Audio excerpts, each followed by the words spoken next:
කොහොමද? ඔයාලා හොඳින් නේද? මාත් ගොඩක් හොඳින් ඉන්නවා. අද මගෙත් එක්ක එකතු වෙලා හදමුද රසම රස ලුණු දෙහි එකක්. අපේ ගෙදර ලුණු දෙහි කන්න කැමති මං විතරයි. ඉතින් මම පොඩ්ඩක් හදා ගන්නවා මට විතරක් කන්න. දැන් තව පොඩි බබෙකුත් ඉන්නවා. එයාත් ලාවට අම්මා වගේම පෑඹුල් කන්න ආස වෙලා තියෙන්නේ. ඉතින් මොනවා කරන්නද බෙදා ගන්නත් වෙනවනේ. එහෙනම් හදමුද? මම ලුණු දාලා වේලලා හදන්න මට හරි කම්මැලි. කියන්නේ මට මේ ක්ලයිමේට් එකත් එක්ක හරි අමාරුයි.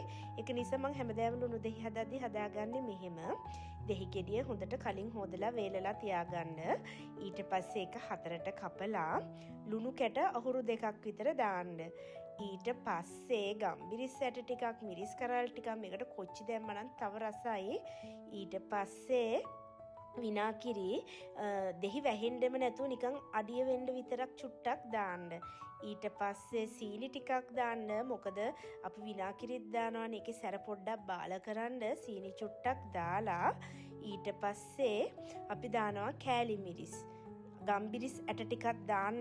අර කැකෑරුම් වෙලා එද්දී ගම්බිරිස් ඇටේ මිරිසුයි ඔක්කොම මේව වෙද්දී එක පුදුම රසක් හැපෙද්දි ලුණු දෙහිත් එක්ක. ඒක නිසා ඔයාලා හදද්දි අනිවාර්යයෙන්ම ගම්බිරිස් ඇට දෙක තුනකුයි මිරිස් ටිකකුයි දාගන්න. ඒක තමයි මටනම් මාරම රස. ඊට පස්සේ අඩුම ගින්දරේ අර දෙහිවල තියෙන වතුර ටික ඉස්ම ටික ඒ ටික එළියට එනකන් හිමීට අඩු ගින්දරේ හදාගන්න. කියන්නේ අර කැකෑරෙනවා කියලා කියන්නේ අන්න ඒ විදිය වෙනකම්.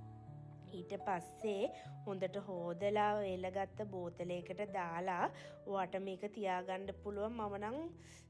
මට නම් තියාගන්න බෑ. මොකද මං ඉක්මනට කන නිසා.